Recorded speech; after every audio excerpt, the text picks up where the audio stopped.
Welcome to another episode of our cultural exploration. Today we are stepping into the heart of New Delhi with a fascinating heritage walk organized by the Prodby. Joining us and leading this heritage walk are historian Dr. Sumando Bommik, renowned for his book Princely Palaces in New Delhi, and heritage enthusiast and theatre activist Logesh Jain. Together, they will unravel the stories behind the grand palaces built by the Maharajas of India's princely states during British era. I also had the opportunity to speak with Jaya Iyer, one of the founders of Prodby, an informal heritage walking group that has been active for nearly 3 decades. So let us walk through history, discovering the royal residences, their architectural grandeur, and the fascinating tales of power, prestige, and politics that shaped Delhi's princely past. Okay, there are two foreign connections here, at least two foreign connections. First of all, let me speak of Nepal House. Or at the far corner, you can see the Nepal Embassy. Nepal Embassy was not there long ago. What happened?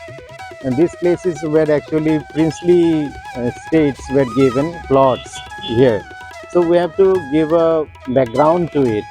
That background is very important. We have to know that India was not like this many years ago. Before 1911, it was not like this. There were two parts, unofficially, you can say, British India and Princely India. British India was the areas where the British governed directly, they ruled directly. And the Princely India part, geographically, was a part which were ruled by the princes, by the kings of India. Sir Edwin Lutyens, a very renowned architect in England, he was appointed the architect, chief architect of the new capital, and Herbert Baker, his friend, was the co-architect. So they, because princely states were very powerful people, and they were donating huge sums of money to the British government, supplying arms also, supplying army people also for the words. Before 1911 also they did it. So to keep them in good humor, they were offered plots in the new capital. Okay, in 1912 itself. 1912 there was a letter giving, asking them for plots. So they, and you will be surprised to know that Bahalpur House, NST, was for a long time, it was the US embassy, American embassy. Okay, I would show you something that shows the flag, American flag, and visa seekers are sitting here. No, you have not seen, because Mandi House has been demolished. तो आप देखेंगे कैसे, कभी रहा था, पर दिल्ली वालों को पता ही नहीं था मंडी हाउस के बारे में. Until I collected a photograph, I could collect a photograph from someone who actually stayed in Mandi House. Mandi House has been demolished. So where is Mandi House? There was Mandi House. Here, because you can see the walls, the boundary walls, the pillars. These pillars are Mandi House. ये जो देख रहे हैं ना, these are the Mandi House. Of Mandi. So Raja of Mandi used to stay there. It was not a very big, extravagant palace, simple palace, very simple palace. And you will be surprised to see that it has a bigger area than other princely states. Mandi is a very small princely state, but it had got a very large area. Why it has happened? Because this plot was given to Patiala. Patiala was here actually. Mandi was not there.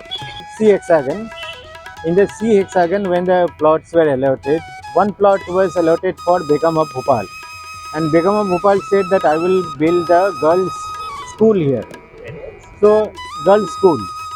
So, in the plans, you can see it is written site for the Begum of Bhopal's girls' school. But she did not start a school there, so it was lying vacant for many years. And Patiala, because Patiala Maharaja, Bhupinder Singh, he was a very a flamboyant, colorful person and very renowned person. He was a chancellor of Chamber of Princes also. He exerted pressure in France, and instead of Bhopal, it was given to Patiala. Now you see Patiala house there. So they relinquished this plot. When it was relinquished, it was 9 acres, not 8 acres, more than 8. This is 9 acres, like Hyderabad house. So this was given somehow to Mandi. Means at that time, luck. It was luck, sheer luck for him. It was given to him. But he did not build a very big palace here. It was a smaller palace. There were barracks and there were gardens, servants' quarter, and later on it was after he gave it up to the government of India, it was occupied by International Labour Organization (ILO). So ILO's Secretary General would stay here. So I got the information from his daughter who stayed there. Their family stayed in Mandi House. Raja would also stay there along with the family in one quarter. He also stayed there, and it was given to ILO for a long time. And before 1947, what happened when World War II was going on? So foreign army would be there in Delhi. You could see American army here in Delhi for many months. They were there. So there was a crunch of space. So many princely states were requested by the viceroy to give up their palaces or give some portion at least for war purpose. And in 1947, after 1947, there was a real crunch because India became independent country.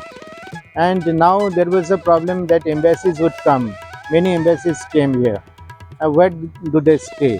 Translate the Maharajas to give up voluntarily these palaces on rent maybe to the embassies. तो बहुत सारे embassy होते थे. यही तमाम चीज़ें उसके बारे में हिस्ट्री बता रहे थे. मैं आपको बताऊंगा एक तो पर्सनल मैमियोर से, और दूसरी आपको बताऊंगा मैं यहाँ पे जो एक कल्चरल हब है ये मंडी हाउस, इसके बारे में. तो जब हमारा आज़ाद हिंदुस्तान बना, नया भारत बना तो एक मानना पड़ेगा पंडित जी के दिमाग में ये बात थी.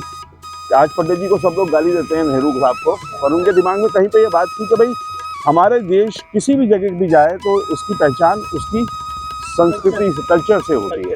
तो कल्चर का एक हब होना चाहिए. अगर इसका एक पॉइंट देखें इस कल्चरल हब का, तो हम लोग यहाँ पर जितने भी लोग हैं वो अगर पुराना एक शेर दिल्ली का देखेंगे, देखो निगाहों नाज से दिल्ली के नज़ारे, तहजीब की जन्नत है जमुना के किनारे.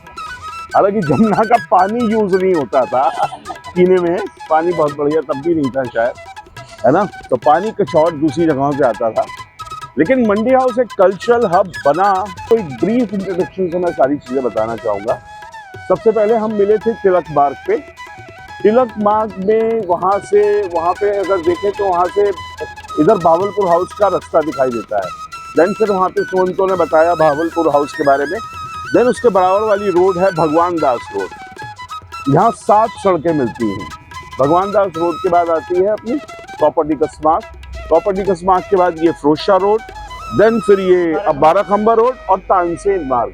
सारा कुछ है इस जगह में देखा जाए तो. उसमें सबसे पहले ये जो हम पीछे बिल्डिंग देख रहे हैं ये रविंद्र भवन, जिसके अंदर आज हम नहीं जाएंगे क्योंकि आज हमारी वॉक का पर्पस दूसरा है. लेकिन फिर एक आपको ब्रीफ इंट्रोडक्शन दे रहा हूँ.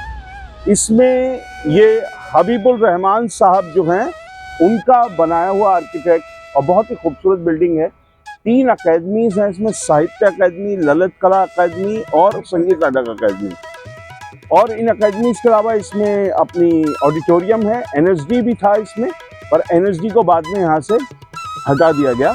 अब वो ऑडिटोरियम जो 2 थे, एक स्टूडियो थिएटर था जहाँ पर अब उनका एक सेमिनार रूम बन गया है, और दूसरी जगह पर उनकी मेघदूत थिएटर में अभी भी अवेलेबल है. मंडी हाउस को लेकर एक नॉस्टैल्जिक सी कविता है ये, जिसके बहाने आपको पूरा खाका मिल जाएगा यहाँ का. क्या दिन थे वो मंडी हाउस के, क्या दिन थे मंडी हाउस के. यादों की बारिश, पसीने से भरे भीगे भीगे सपने, दोस्तों के कंधे दिन भर आवारगी, सवाल जवाब ढूंढने के लिए फिर नए सवाल. मंडी हाउस का चौराहा, एनएसडी का लॉन जहाँ पर हम अभी पहुँचेंगे, उस एनएसडी के लॉन में कम से कम 10-12 ग्रुप रिहर्सल करते रहते थे, और जो एनएसडी से नहीं थे, तो एक तरीके से जब आप दिलीप कुमार की फिल्म देखते हैं इंसाफ की डगर पे बच्चों दिखाओ चल के, तो उसमें आप देखते हैं कि गांव के बीच में एक स्कूल चल रहा है और कोई किसान जो है अपना हल लेके जा रहा है, कोई पानी लेके पनिहारन जा रही है, कोई कुछ कर रहा है। तो आपको एक तरीके से एसोसिएशन दिखता था एक सोसाइटी और उस एजुकेशनल इंस्टीट्यूशन का। एनएसडी इसका एक बहुत बढ़िया एग्जाम्पल था, और ये तमाम जगह हैं कि यहाँ पर लोग बाहर आके रिहर्सल करते थे। यहाँ भी लोग रिहर्सल करते थे। कहाँ कहीं मंटो, प्रेमचंद, इसमें चुगताई की कहानियाँ, बाबा नागार्जुन भी यहाँ पर आते थे, और इसमें ऊपर राजेंद्र यादव जी, नामवर सिंह, अक्सर बहुत सारे लिटरेचर के जो लोग हैं उनके सेमिनार अभी तक चलते हैं। कहीं मंटो, प्रेमचंद, इसमें चुगताई की कहानियाँ। दोपहर को रविंद्र भवन की लाइब्रेरी में मिलता, जो मैं आपको बता रहा हूँ, Gorky, Tolstoy, Chekhov, Picasso, Van Gogh की किताबें। ओमी के चाय की दुकान जो मैंने बताई, जैन साहब के पान की गिलोरी, अम्मा का ब्रेड पकौड़ा, चारों तरफ बस हो हर ओर रिहर्सल रिहर्सल रिहर्सल, नाटक नाटक नाटक। टेलीविजन होता जा रहा है, मैं दूसरे पक्ष की बात सुनती ही नहीं हूँ, तो हमारी बातचीत क्या होगी? हम धीरे धीरे इतने ब्लिंकर्ड होते जा रहे हैं, नैरो इको चेम्बर्स बन गए हमारे। मेरे वही दोस्त हैं जो मेरे जैसे सोचते हैं, आपके वही दोस्त हैं जो आपके जैसे सोचते हैं। हम दोनों कभी बात ही नहीं करेंगे, पर हमारी दोस्तियां थी। अनफॉर्चुनेटली अब वो दोस्तियां भी वैसी की वैसी नहीं रह पाई। लड़ाइयाँ होती है तो अब हमारा सबका लगता है कि आई थिंक सबसे बड़ी बात across edges nobody would say कि तू छोटा है, तेरे को नहीं पता। उतने ही रेस्पेक्टफुली वो बातचीत होती थी, या फिर आप इस विचारधारा के हो, आप हमारे साथ नहीं हो, वो भी नहीं हुआ। So I think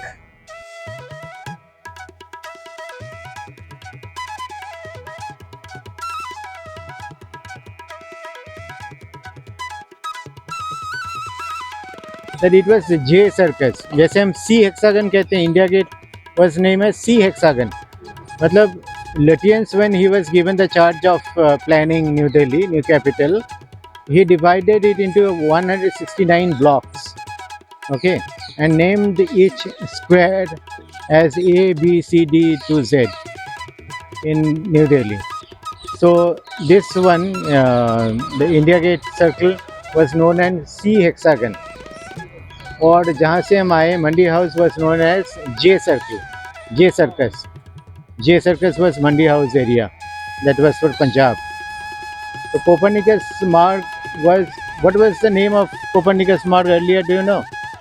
Okay, in the British time it was known as Lytton Road. Lytton, not Lutyens, Lytton, Lytton. Lytton was the Viceroy of India long ago, many years ago, and Lytton Road उसका नाम था. Lytton Road was renamed as Copernicus Marg. Copernicus belonged to which country? Poland. अच्छा, हाँ, Poland. When K. Natwar Singh stands for Kunwar. Kunwar Natwar Singh. He was from Bharatpur princely state, not the family, not the princely state family. He was son of some Sardar or someone, but related to the royal family. So when Natwar Singh was in foreign affairs and he became the ambassador of Poland, he suggested that on the occasion of 400 years of Copernicus, something like that, 400 birth anniversary or something, that should be renamed. So 1973 it was renamed as Copernicus.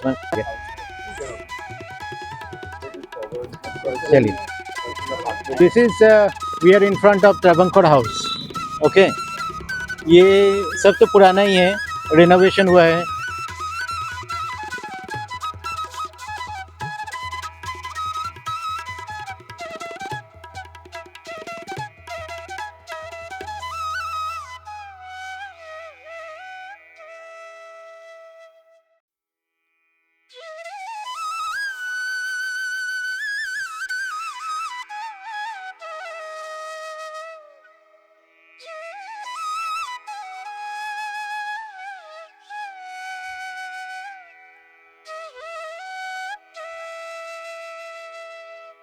Gothic style of architecture in the princely palaces.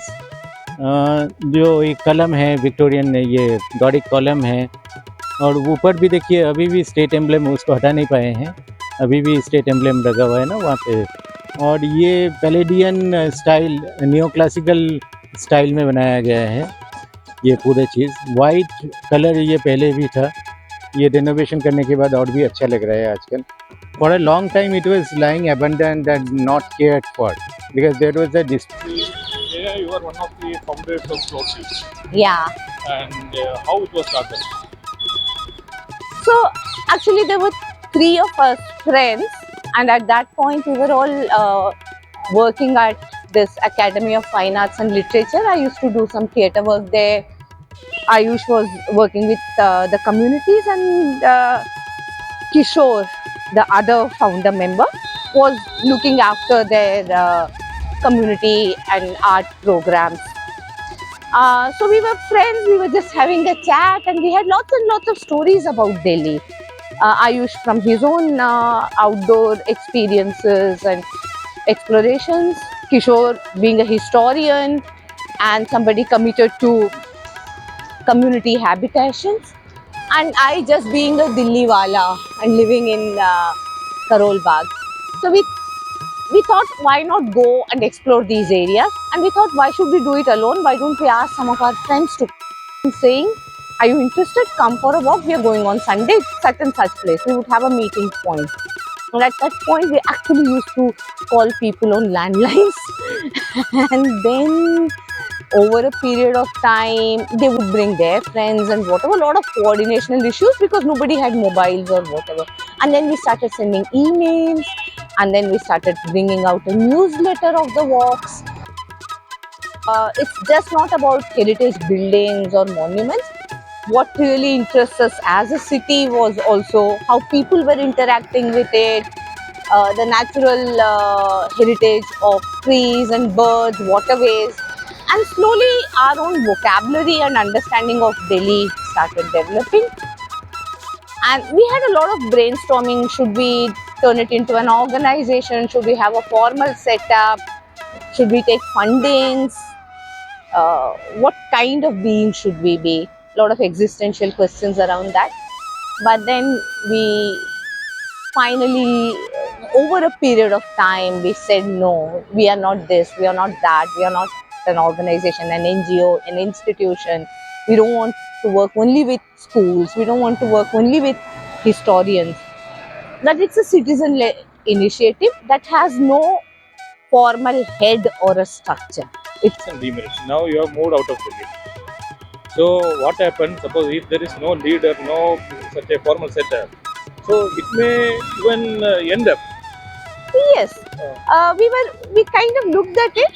We do go through those down hills also, but then new leadership emerges.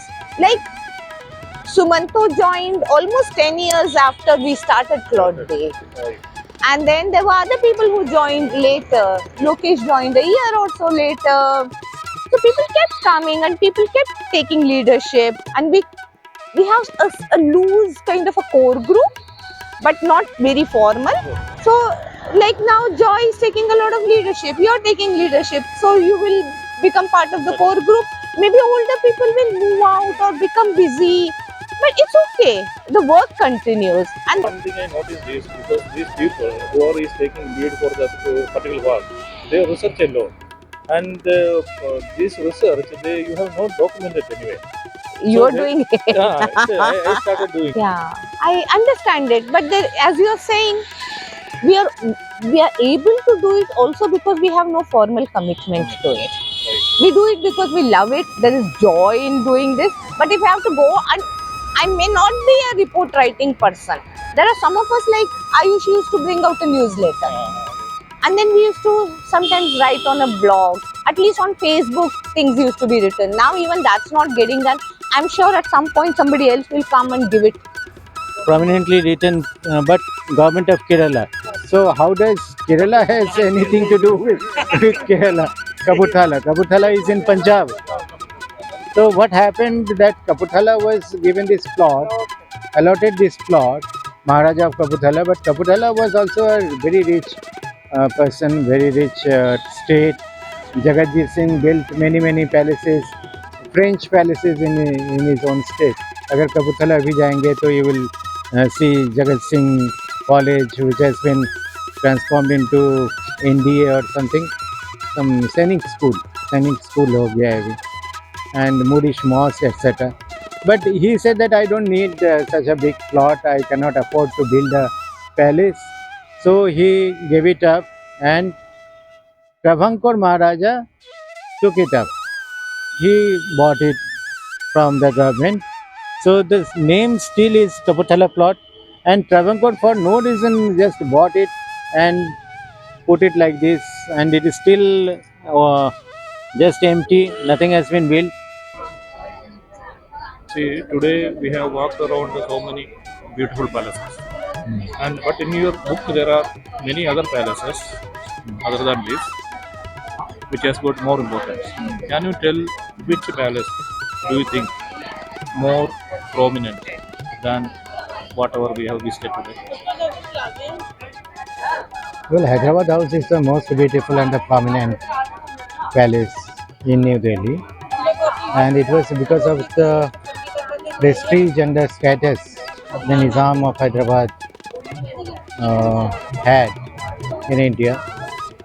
He could employ the chief architect of New Delhi, that is Sir Edwin Lutyens, to construct his palace in Delhi, and it was built on a 8-acre land in the butterfly style of architecture. But the Nizam did not like it after completion, because he thought that this is more occidental than oriental.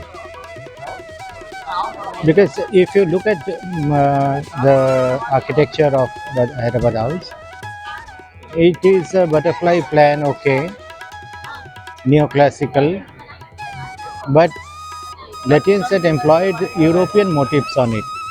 So you can see urns, you can see obelisks, and you can see other European motifs which were not liked by the Nizam. See, every palace holds some untold stories. Can you elaborate some of the interesting anecdotes which public might not be aware of? So, Hyderabad House has a long carpet, 100 feet long carpet, which has no stitches in between. So it's a single piece. Oh, And this carpet is so heavy, even nowadays, when it has to be washed, it has to be carried by a crane oh, through the windows and then brought out on the ground and then sent for washing. it is still there in the Hyderabad. It is still there. More popularly, we don't know it as Bahalpur House. Bahalpur House, the state, princely state, was in Punjab. Now, because of geographical boundaries, it is in Pakistan. So it became the property of the government, and government started National School of Drama. There was Lalit Kala Academy also. Other offices were also there earlier. But from 1964 onwards, I think, 1964 onwards, National School of Drama has been established here. It is designed by Walter George, as also Mandi House was designed by Walter George. So you can see the similar kind of structure. The dome is similar in this building also and in Mandi House. Ground देख रहे हैं, यहाँ पे CCRT का lawn library हुआ करती थी, और पीछे ललित कला अकादमी का गेस्ट हाउस होता था, जो अभी भी है, जहाँ पर आर्टिस्ट आके ठहरा करते थे। उसमें जो कम्युनिटी थिएटर की जो बात है, यहाँ पर बहुत सारे ग्रुप जो हुआ करते थे, थिएटर के जो ग्रुप थे, वो सब आपस में यहाँ पर मिलके जो रिहर्सल हुआ करती थी। तो कहने के लिए नेशनल स्कूल ऑफ ड्रामा का इंस्टीट्यूशनल ये एरिया है। 3 इंस्टीट्यूशन थे, सीसीआरटी भी था, कथक भी था, पर एक जो आपस में संवाद था, उसकी स्पेस रिहर्सल करने की जगह वो बहुत बढ़िया थी, जो अब कम हुई। जो एक मेन बात यह है, तो अभी नेशनल स्कूल ड्रामा का थिएटर फेस्टिवल चल रहा है, तो आप सब लोग अब एंजॉय कीजिए।